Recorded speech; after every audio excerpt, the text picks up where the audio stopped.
नमस्कार मित्रांनो, कसे आहात? आज तुम्हाला मी घेऊन जाणार आहे सातारा जिल्ह्यातील कडवे या गावात. तिथे एक खूप हजारो वर्षापूर्वीचं एक पांडवकालीन मंदिर आहे. त्याचा आज तुम्हाला मी त्याचा इतिहास आज आपण जाणून घेऊया. हे मंदिर डोंगराच्या पायथ्याला एका ओढ्याच्या कडेला आहे. आम्ही तिथं पावनाई देवीचं मंदिर आहे, त्याच्या दर्शनासाठी गेलो होतो. तिथूनच थोड्या अंतरावरती हे मंदिर आहे. ते मंदिर इतकं पूर्ण दगडांनी बनलेलं आहे, एवढं मस्त आणि रहस्यमय असं मंदिर आहे. तिथल्या मूर्त्या इतक्या आकर्षक आणि त्याच्यावरची बारीक नक्षी तुम्ही पाहतच राहाल, अशा मूर्त्या त्या मंदिरामध्ये आहेत. आपण कधी विचारही करू शकत नाही की एवढ्या दुर्गम भागामध्ये एवढं सुंदर असं रहस्य पांडवकालीन मंदिर आहे. पण आपल्या इथले भरपूर जणांना या मंदिराबद्दल माहिती नाही. एवढं सुंदर मंदिर आपल्या इथं आहे. आम्ही त्या मंदिरामध्ये त्याच्यामध्ये प्रांगणात गेल्यानंतर पहिल्यांदाच तुम्हाला समोर एक शंकराची पिंड पाहायला मिळेल. इतकी भव्य. याचं तुम्ही मंदिराचं नक्षीकाम बघू शकता. त्याच्या ज्या चौकटी आहेत बाहेरच्या, हे सगळं दगडांनी बनलेलं आहे. याच्याबद्दल अशी पुराणी आख्यायिका येतं की हे मंदिर पांडवांनी एका रात्रीमध्ये उभारलं होतं आणि त्यांनी ते पूर्ण रात्र ते मंदिर बांधत होते. पण त्याच्यावरतीच असणाऱ्या देवीने विचार केला की जर यांचं पूर्ण मंदिर एका रात्रीत बांधून झालं तर माझं महत्त्व कुठं ना कुठं तरी कमी होईल. म्हणून तिने पहाटे येऊन कोंबड्याच्या रूपामध्ये बाग दिली. ती बाग ऐकताच पांडव तिथून निघून गेले. तुम्ही बघू शकता तिथं बाहेर एक असा नारळ, म्हणजे आपण कलशाचा नारळ, तो पूर्ण गोल फिरतो. किती मस्त आहे ते. तुम्ही एक साधारण व्यक्ती त्याला आरामशीर हाताने फिरू शकतो.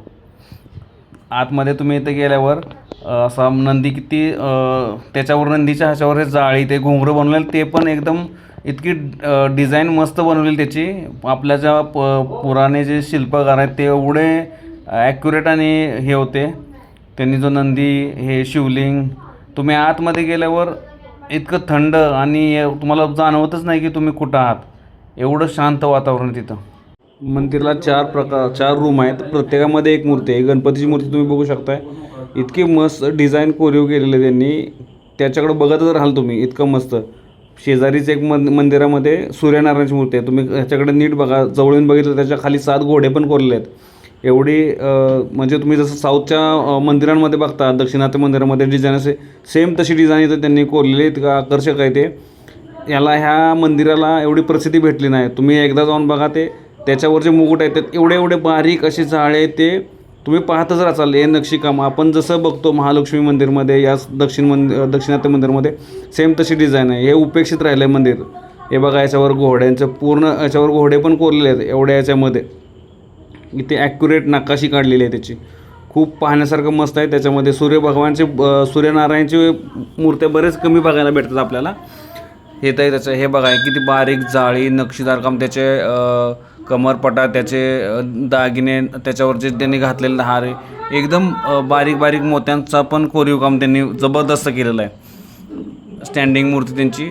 आणि जे हे एक विष्णूचं पण मंदिर आहे, भगवान श्री विष्णूचं. तुम्ही त्याला क्लोज बघा. तुम्ही त्यांचे पायाचे तोडे, त्यांची बोटे, नखे, त्यांनी घातलेले फुलांचे हार, ते इतक्या छोट्या छोट्या माळा पण त्यांनी एवढं डिझाईन मस्त केलेलं आहे. हे कोरीव काम तुम्हाला फक्त आणि फक्त साऊथमध्ये आणि ह्या मंदिरामध्ये. मी इतकं फिरलो आहे मंदिरं, मला कुठं हे इतकं नकाशा अशा पाहायला भेटल्या नाहीत. एवढं सुंदर असं काम त्यांनी केलेलं आहे.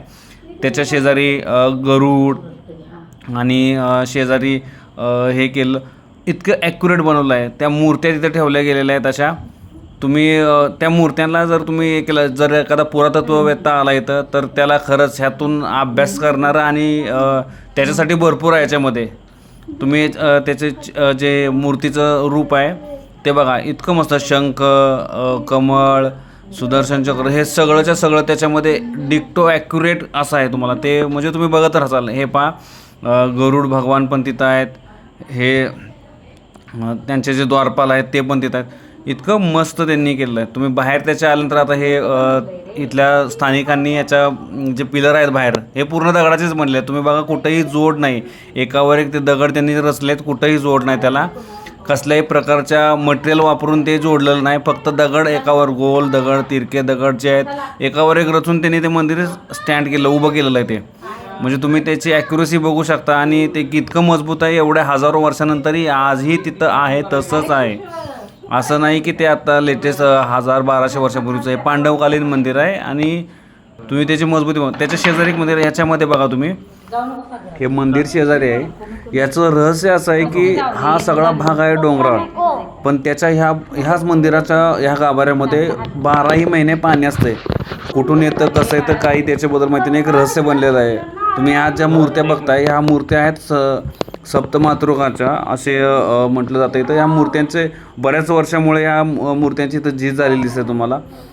आणि हे जे पाणी इतकं थंड असतंय पाणी, खूप खरोखर एक रहस्यमय, हे म्हणजे रहस्यच आहे इथं पाणी येणं म्हणजे. आणि ह्या मूर्त्या इतक्या नकाशीदार अशा आहेत तिथं. आम्हाला तर खूप छान वाटलं इथं विजिट करून. तुम्हाला जर हे सगळं अनुभवायचं असेल तर तुम्ही अवश्य हे साताऱ्यातल्या पाटण तालुक्यातल्या कळव्या गावामध्ये आहे.